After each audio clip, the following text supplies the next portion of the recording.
She-Hulk, Season 1, Episode 4. Do you believe in magic? In multiple different ways. Spoilers up ahead.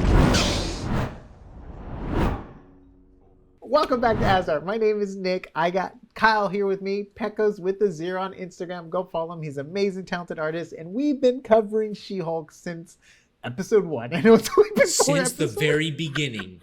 And 4 episodes. And we're here. We're here again. And gosh, VFX budget must be crazy on this show. And I just have to say, if you're an Arrested Development fan, if you like that show, I just had Job flashbacks for that whole magic scene at the beginning. I wanted the final countdown, like, it's an illusion, father. And he's like, this, and the poses he had. I was just like, dude, they should have just hired Job to do this show. That would have been amazing. Oh my God, that would have been perfect. Michael. Michael, jump in through the portal, Michael. Dude, it's an illusion, but I just got nothing but Job vibes the whole time, and I was just like, I just heard the song, the final countdown, when he was like doing the dance, and I was like, dude, this is amazing. But Wong has returned. Yes. Really quick too. Like I didn't think we were gonna see him at all, and then he came back really quick. Yeah. Mm-hmm. Well, that was the only note I had. Arrested Development. Anyways. This also poses like a very interesting legal conundrum that I was thinking of yesterday. So it's like, how do you define what is real magic and fake magic? Right? Like, what is the legal precedent? I don't think there is one, right? I think this is kind of ripe territory. And also, apparently, we just found out that Jen is operating under American federal law. Oh, yeah, it makes sense. So it's within. So I guess it's within national jurisdiction. Yeah. Country stuff. So I don't know. Funny. It was a lot of comedy in this episode for sure. Yeah. Oh yeah. Wasn't too hip on the drunk chick. I kind of liked it. I thought it was sweet. It was fun, but I was like, especially when they're doing like. So have you tried this drink? Have you tried that? Like, They really went into those jokes for sure on this. Yeah. And then the spoiling the Sopranos. Oh yeah. Oh my God. Yeah. Madison, please. Yeah.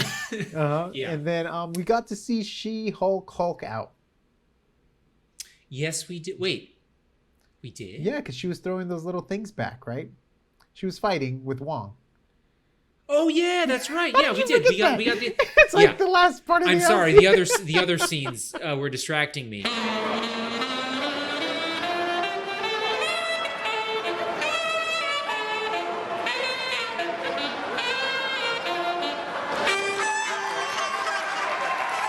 Oh yes, you want to talk about that? Do you want to let it out here? Yeah. So publicly? For all of you other viewers who maybe have been with us a little bit longer, I have these odd attractions to certain things. Before it was the Russian Lord of the Rings, Russian mommy. Yes. And if this you haven't time watched the episode, go watch it. Anyways. It is She-Hulk's green ripped Amazonian body picking up a man and taking him to bed. That was hot. I surprised my girlfriend by exclaiming that out loud. She learned something new about me. So hey, yeah, to each their own, and that's Kyle's own for sure. If she was available on a dating app, Kyle, I'm just be careful. But very interesting that she had to put herself out as She-Hulk, and then even the next morning, the dude didn't, which is so weird because you would think this character, the way they were setting him up, he wasn't going to be like that. Which I thought, like the perfect, thoughtful kind of boyfriend. Which I thought was weird that they did that afterwards. That just felt a little bit like too much like all men are dogs kind of thing. Well, it's interesting. I think at least how I read it, it was sort of a play on celebrity, right? In terms, and also like how we kind of put ourselves out there socially, right? Especially in these situations. I think they even talked about it in one of the conversations. It's like, it's just like this numbers game, right? And like, that's the thing. We see that she immediately gets attention from when she, starts her profile as She-Hulk, right? And not as Jen. And then the guy says like, I'm just going to go, like the woman made you breakfast man. Come on. Yeah. Like if she wants to feed you, that's a keeper. Like, okay, so here's the thing is that like, she's Jen though in that form. And he's like, hey, and so it kind of like the the allure has like kind of gone for it. It seems. Or At least that's the vibes I got from or that guy. what if he felt betrayed? Yeah, right. Like we she don't was know. putting up false pretense. Huh. Because she apparently was this person, and the next day she's not. That's So, that's interesting. even though she because is the same person, no doubt about it. She is. Personality wise, but it's like, even if this trickster, it's a magic trick episode, right? It's very magic heavy. It's almost like she used the illusion. It's not an illusion, but the illusion on her page. It's like when people put fake photos up of themselves on dating apps. It doesn't mean that they don't have the same personality as that persona they're putting out there. It's still the same personality. It's just a different appearance. And maybe something like that. It's like a magic trick or something. I don't know. I'm just thinking of it right now off the cuff. I think that's a great connection because like it's like a magic spell kind of, right? Yeah. The spell of like notoriety and like fame, which is very much the episode, very magic based episode. Yeah. Wow, Nick, I love it. We're getting really philosophical with this time around. Right. I just thought of that because he did wake up to someone else. So like that, like physically. Or like, but still that could be jarring because that's interesting. Like because that's interesting because like he could feel like she's being dishonest, but at the same time, like you said, it's the same person. She just has different forms. Yeah. So I don't and like don't we all have like different forms like in social depending on the social situation? Like you wouldn't I wouldn't act the same way around my mother as I would with like a group of my friends, right? It's like you tweak yourself a little bit, right? And She-Hulk is kind of doing that to an extreme physically, right? But still, like you said, her personality is still the same. There was a Jim Carrey quote. It was like, men are attracted physically. That's why women wear makeup, and women are attracted like, is it through talking, and that's why men lie. Or something like that. It was like, it's like this. Oh, that's interesting. I totally butchered it. Maybe I'll put the text here. I'm trying to go off the top of my head. I wasn't even planning on going this way with the episode, but I was planning to go in Arrested Development way. Everything was going to be an Arrested Development joke. Like, I blew myself. I'm afraid I just blew myself. There's got to be a better way to say that. I greened myself. I don't know if that works in the same context, but Tobias. Oh, Tobias, you're my one of my favorite characters ever, Tobias. But okay, so we got to talk about the ending. Yeah, she gets slapped with copyright for using She-Hulk because Titanium copyrighted the name. But like she hasn't gotten paid for being She-Hulk, has she? No.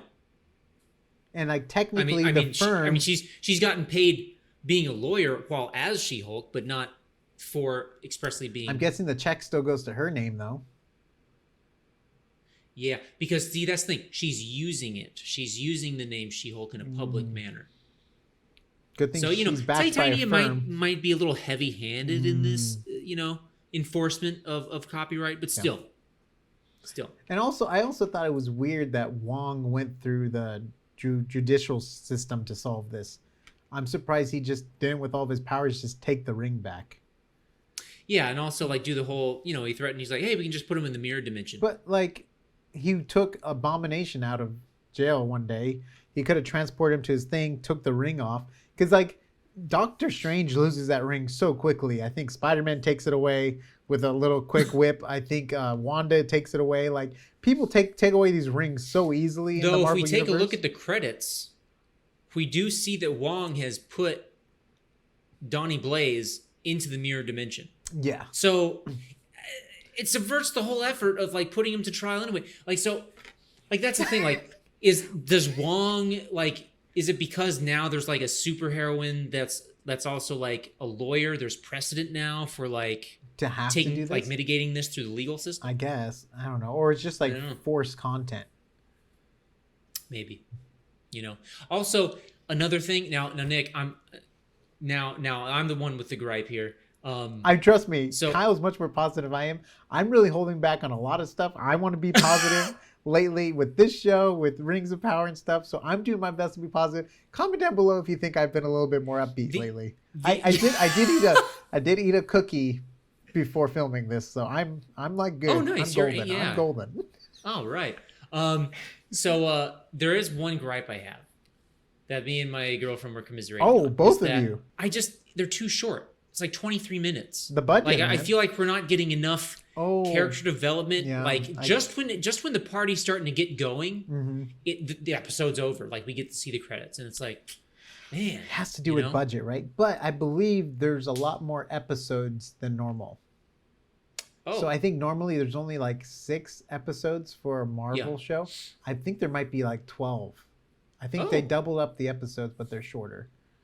Okay. I think they're trying to go more comedy route with this too. So maybe they're just trying a different pace than like because this is very episodic. I feel like there's not a bigger story being told. If there is, I'm totally missing the bigger story plot. You know what?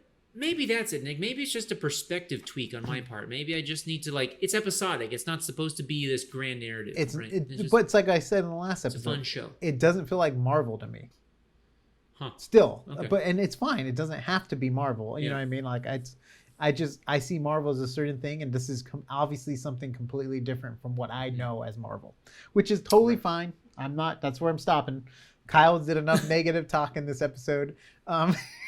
Maybe we'll do negative talk on the podcast in the future. That would be good. Then if you want to hear negative talk, you go to the just podcast. Just let the floodgates open. But we are pretty truthful overall here. We don't really hide too much. So I'm easily entertained. So it usually generally gives me a positive. You know, are you not? Is that what you were doing? Are you not entertained? Oh my god! How'd you know? How'd you know? I have been your friend way too long. No. And is there any other things you wanted to talk about in the episode? That's pretty straightforward episode. So right? Surprisingly, I did not have time to write up any notes. Oh, it's fine. On this one, so I don't really have any I don't know if there was any deep points comic book cuts in this episode. I mean, it was very straightforward. It was a Wong story. Yeah. And Johnny Blaze, is that related at all to Ghost Rider? See, that's the thing. Okay. I don't know. I think, because his backstory, he's like a former Kamar-Taj, like student that basically flunked out after a week. But the tease of Blaze. Right. So Johnny Blaze is a different guy with different powers. Who's Ghost Rider? What's his name? The Ghost Rider is the stuntman Johnny Blaze. Okay, so he's either using his show name, maybe he's stealing it, or it's just a hint or a tease to Ghost Rider. Because there are rumors Ghost Rider is coming in to the Marvel Cinematic Universe. Oh, really? Yes, I believe so. Okay. But there's rumors about everything. X-Men, you name it, there's rumors about it. So That's true. Wait. One sec. I'm also going to look up something real quick. So, here's the thing. In She-Hulk, his name isn't Johnny Blaze. Oh, Donnie. It's Donnie Blaze. So it's a play. Yeah. Obviously, it's a play on Johnny Blaze. It's like Donatello, man. Donnie, bro. If anything, it at least rhymes with Johnny Blaze. Johnny, Donnie. Mommy's. No, I can't. I'm a terrible rhymer, so I'm going to stop there. And on that note, follow Kyle on Instagram, Pecos with a 0. He's a talented artist. He is his fan name is Donnie Blaze. I'm just kidding. It's not Donnie Blaze. God. But go to Pecos with a 0. Check it out.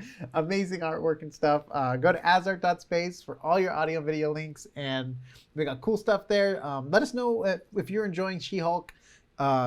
If you're getting what you wanted out of it. If it's something new, go ahead and put it in the comments down below. And we'll see you on the next AsArt. Let's Hulk smash that like button.